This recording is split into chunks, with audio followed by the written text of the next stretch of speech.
अस्सलाम वालेकुम to everyone. अच्छा, sir Abdul Samad Khan from connect college. अच्छा जी, आज मैं एक नया टॉपिक स्टार्ट करने के लिए जा रहा हूँ, that is the ratio and proportion. ये इसका लेक्चर नंबर 1 है। तो आज हम लोग ये देखेंगे कि बेसिकली रेशियो और प्रोपोर्शन क्या होता है, और फिर इससे रिलेटेड कुछ क्वेश्चंस भी हम लोग आज करेंगे। ठीक है, तो आइए देखते हैं। अच्छा, रेशियो एंड प्रोपोर्शन। सबसे पहले देखिए रेशियो क्या चीज़ है।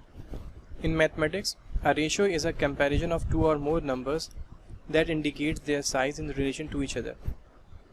A ratio compares two quantities by division, with the dividend or number being divided termed as antecedent, and the divisor or the number that is dividing termed as consequent. Symbolically, it is written as A, then two dots and B in B. ये आपसे क्या कह रहा है basically कि दो quantities होंगी जो कि होनी चाहिए एक ही यूनिट से रिलेटेड। ठीक है, उनके दरमियान में जो डिवीजन होती है वो बेसिकली रेशियो कहलाता है, नंबर 1। नंबर 2, जो उसकी अपर वैल्यू होती है, यानी कि जो वैल्यू न्यूमरेटर के अंदर होगी, या यूँ कह लें कि जो इन दो डॉट्स, ये तो दो डॉट्स हैं, इनको रेशियो की साइन कहा जाता है। ठीक है, इस साइन से पहले जो वैल्यू होगी उसे एंटीसीडेंट कहा जाता है। ठीक है, और जो डिनोमिनेटर के अंदर वैल्यू होगी, या यूँ कह लें कि जो रेशियो के बाद वाली वैल्यू की, इसे कॉन्सिक्वेंट कहा जाता है, और वो लिखा इस तरीके से जाएगा। अच्छा, इसका सिंपल मतलब है ए रेशियो बी का सिंपल मतलब है ए डिवाइडेड बाय बी। ठीक है, ये डिवीजन को इशू करता है। नाउ प्रोपोर्शन क्या चीज़ है? When two ratios are equal they are said to be in proportion. यानी कह लें कि अगर दो रेशियोज आपको गिवन है लाइक दिस, ठीक है, एक रेशियो है ए रेशियो बी और दूसरा रेशियो है C ratio D. If these two ratios are equal, यानी कि अगर इनका जो प्राइम रेशियो होगा अगर वो बराबर होगा, तो बराबर के लिए दीज 4 डॉट्स आर मेंशन। इसका मतलब ये होता है ये जो 4 डॉट्स हैं ये कहलाती है साइन ऑफ प्रोपोर्शनैलिटी। ठीक है, 2 डॉट्स होंगे रेशियो की साइन कहलाएगी, 4 डॉट्स होंगे प्रोपोर्शनैलिटी की साइन कहलाती है। ठीक है, तो ये जो मैंने सीक्वेंस आपके सामने लिखी है, इसमें 2 रेशियोज़ हैं और उनके दरमियान साइन ऑफ प्रोपोर्शनैलिटी आ रही है, ये कहलाती है प्रोपोर्शन। ठीक है, अच्छा, इसके अंदर एक चीज़ और कि these numbers are respectively called first, second, third and fourth proportion. यानी जो पहली पोजीशन पे ए लिखा हुआ है इसको फर्स्ट प्रोपोर्शनल कहा जाता है, जो दूसरी पोजीशन पे नंबर लिखा हुआ है इसको सेकंड प्रोपोर्शनल कहा जाता है, जो थर्ड पे सी लिखा हुआ है इसको थर्ड प्रोपोर्शनल कहा जाता है, और जो फोर्थ पे डी लिखा हुआ है इसको फोर्थ प्रोपोर्शनल कहा जाता है। ठीक है, अच्छा, इसके कुछ क्वेश्चन से ज़रा थोड़ा समझने की कोशिश करते हैं। यहाँ पे देखो बेटा, इसने आपको एक प्रोपोर्शन दिया हुआ है 24 रेशियो एक्स प्रोपोर्शन 2 रेशियो 3, और आपसे कह रहा है कि इसमें एक्स की वैल्यू क्या होगी। अब इसमें मैं एक चीज़ आप लोगों को सॉल्यूशन से पहले बताता चलूँ कि जो फर्स्ट और जो थर्ड वैल्यू होती है, ठीक है, इनका आपस में रिलेशन होता है, ध्यान में रखिएगा, फर्स्ट एंड थर्ड वैल्यू का। सिमिलरली सेकंड और फोर्थ वैल्यू का आपस में रिलेशन होता है। यानी मैं कहना चाह रहा हूँ कि फर्स्ट पोजीशन पे 24 है ना, सेकंड थर्ड पे 2 लिखा हुआ है, तो 2 का जितने टाइम्स 24 होगा 3 का उतने ही टाइम्स x होगा। ठीक है, आप इसको सॉल्यूशन से देखें फिर आपको ज़्यादा समझ में आएगी ये बात। इसके लिए बेटा एक फार्मूला हम यूज़ करते हैं, उसका फार्मूला होता है product of extremes equal to product of means. Extremes कहा जाता है वो वैल्यूज जो कॉर्नर पे मौजूद है। ठीक है, प्रोडक्ट का मतलब होता है मल्टीप्लिकेशन। प्रोडक्ट ऑफ एक्सट्रीम्स हो जाएगा कॉर्नर की वैल्यूज़ की मल्टीप्लिकेशन, दैट मीन्स 24 और 3 की मल्टीप्लिकेशन, इक्वल टू की साइन, और उसके बाद है product of means. Product again multiplication, means कहीं जाती हैं दरमियान वाली वैल्यूज, यानी कि ये दोनों। तो अगर इस फॉर्मूले को हम ने ये वैल्यूज पुट करें तो ये बन जाएगा 24/3 इज इक्वल टू x/2। ठीक है, नाउ जस्ट आप मल्टीप्लाई कराओ 24 को, अगर आप 3 से बेटा मल्टीप्लाई कराओगे तो आंसर आएगा 72, और राइट हैंड साइड पे है 2 मल्टीप्लाई बाय x, उसका आंसर आएगा 2x।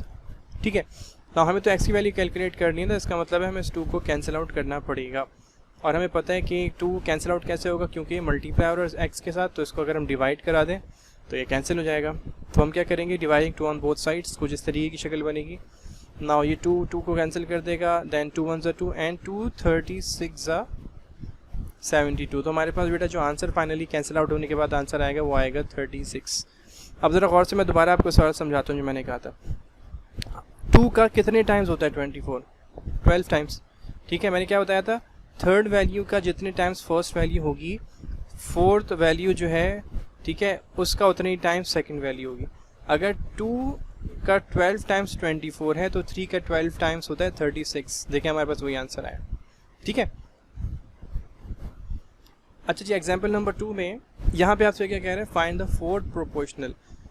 यहाँ पे इसने देखो बेटा आपको 3 वैल्यूज़ दी हैं, एक दी है 2, एक 3 और एक 4 दे रहा है। इसके अंदर कह रहा है अगर इसका हम प्रोपोर्शन बनाएं तो इसके अंदर जो फोर्थ वैल्यू होगी अकॉर्डिंग टू दिस प्रोपोर्शन वो क्या होनी चाहिए। तो उसके लिए सबसे पहले हमें क्या करना पड़ेगा, एक वैल्यू हमारे पास नहीं है ना बेटा, तो उसको हम कुछ सपोज करेंगे, ठीक है, यूजुअली ऐसे सपोज किया जाता है। तो let the fourth proportional be X, ठीक है। तो ये प्रोपोर्शनल का क्या बनेगा, देखो मैंने अभी आपको पीछे क्या बताया था, जो पहली वैल्यू होगी that will be called the first proportional, second value second proportional कहलाएगी, थर्ड प्रोपोर्शनल कहलाएगी। अब ये फोर्थ हमें कैलकुलेट करने के लिए कह रहा है, दैट मीन्स फोर्थ वैल्यू हमारे पास नहीं है। तो अकॉर्डिंग टू दिस कंडीशन ये जो फोर्थ पोजीशन होगी इस पर मैं एक्स को प्लेस करूँगा क्योंकि ये वैल्यू मेरे पास अननोन है, ठीक है। ये फोर्थ प्रोपोर्शनल की कंडीशन बनी, ध्यान में रखिएगा। नाउ प्रोपोर्शनल ही है ना, तो इसका सेम फार्मूला में अप्लाई करेंगे जो मैंने अभी आपको बताया था, product of extremes is equal to product of means. इस केस में एक्सट्रीम्स 2 और x हैं और मीन्स 3 and 4 हैं, लाइक दिस, ठीक है। अब इन्हें आप मल्टीप्लाई करा लो, 2 multiply by x is 2x and 3 multiply by 4 is 12। And finally जब वही चीज़ आ गई ना, 2x से मल्टीप्लाई हो रहा है तो आपको डिवाइड कराना पड़ेगा। तो जब 2 को डिवाइड कराओगे दोनों साइड्स पे तो you will get the final answer as 6, ठीक है। आई होप समझ में आ रहा होगा। वैसे इजी टॉपिक है, थोड़ा सा बस कॉन्सेप्ट क्लियर होने की बात होती है। अच्छा जी, इसकी एक और एग्जांपल है, इसमें आपसे ये कह रहे हैं find the third proportional of. अब क्या देखो, इसमें आपको सिर्फ इसने 2 वैल्यूज़ दी हुई हैं, 2 and 8। प्रीवियस क्वेश्चन में 3 वैल्यूज़ दी हुई थी। अब तक समझना इसमें है क्या, ये आपसे कह रहे हैं कि अगर इन वैल्यूज़ को हम लेते हुए चलें तो according to this question what will be the third value, तीसरी वैल्यू क्या होनी चाहिए। मैं आपको एक बात समझाता हूँ। देखिए, अगर पहली वैल्यू 2 है और दूसरी वैल्यू 8 है तो थर्ड वैल्यू क्या होनी चाहिए। मैं ये देखूंगा कि 2 और 8 का आपस में बेटा रेशियो क्या है। मुझे पता है 2 का जो 4 टाइम्स होता है वो 8 होता है। दैट मीन्स अगर मैं 2 को 4 से मल्टीप्लाई कराऊंगा तो मुझे 8 मिलेगा। इससे मुझे एक चीज़ समझ में आ रही है कि जो अगला नंबर होना चाहिए वो 8 की 4 से मल्टीप्लीकेशन, 2 की मल्टीप्लीकेशन जिस नंबर से हो रही है उसी नंबर की मल्टीप्लीकेशन अगर मैं 8 से कराऊंगा तो मुझे तीसरी वैल्यू मिल जाएगी। बात समझ में आ रही है, यानी कि अगर मैं 8 को 4 से मल्टीप्लाई कराऊंगा तो मुझे मिलेगा 32। ये वो नंबर फाइंड आउट करने के लिए आपसे कह रहा है what is the third proportional. जैसे मैंने प्रीवियस क्वेश्चन में बेटा आपको बताया था कि कोई अगर वैल्यू अननोन हो तो आप सपोज करते हो किसी वेरिएबल का, यहाँ पे हम ये करेंगे let the third proportional be X, और ये कंडीशन कुछ यूँ बनेगी। देखो यहाँ पे हमें तीसरी वैल्यू कैलकुलेट करने के लिए कह रहे हैं ना, तो हम यहाँ पे इसको तीसरे नंबर पे नहीं रख सकते, हमें यहाँ इसको चौथे नंबर पे रखना पड़ेगा। करना ही पड़ेगा कि जो सेकंड वैल्यू है उसको रिपीट करना पड़ेगा हमें यहाँ पे। यानी वही बात आ गई ना जो मैंने भी आपको बताई थी कि जो 2 का कितने टाइम्स है 8, 4 टाइम्स, तो 8 का उतने ही टाइम्स ये वाली वैल्यू होनी चाहिए, ठीक है। बात समझ में आ रही है। तो ध्यान में रखना थर्ड प्रोपोर्शनल के लिए you need to repeat the second value, और फोर्थ पोजीशन पे फिर आप दोबारा x लिख देते हो। असल में ये 4 वैल्यूज़ नहीं है, ध्यान में रखना हमें, क्योंकि 8 मैंने रिपीट किया है ना तो ये वैल्यू दूसरी ही है।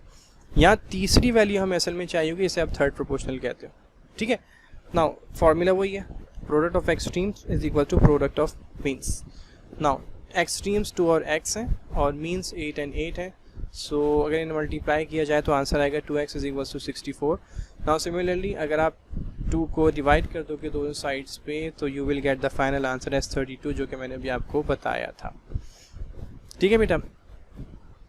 अच्छा जी बेटा, इससे रिलेटेड एक और टॉपिक है, वो है फाइंड द मीन प्रोपोर्शन। वो मैं अभी जानबूझ के इस वीडियो में नहीं इंक्लूड कर रहा, उसकी वजह है कि वीडियो बहुत तवील हो जाएगी, ठीक है। इंशाल्लाह नेक्स्ट वीडियो में इसको मैं इंशाल्लाह डिस्कस करूँगा कि what is the mean proportion और किस तरीके से उसको सॉल्व किया जाएगा with the another important topic the direct proportion as well. वो भी इंशाल्लाह हम नेक्स्ट वीडियो में डिस्कस करेंगे। आज की वीडियो आई होप आप लोगों को समझ में आई होगी, और कैसी लगी वीडियो इस मुतालिक बेटा हमें कमेंट सेक्शन में ज़रूर बताइएगा। और इंशाल्लाह नेक्स्ट वीडियो में फिर आप लोगों से जो टॉपिक्स मैंने मेंशन किए इंशाल्लाह इसको लेकर आप लोगों के सामने हाजिर होऊंगा। So till the next time, thank you so much for watching. अपने घर वालों का बहुत ज़्यादा ख्याल रखें और हमें दुआ में भी याद रखिएगा। एंड टेक केयर, अल्लाह हाफिज़।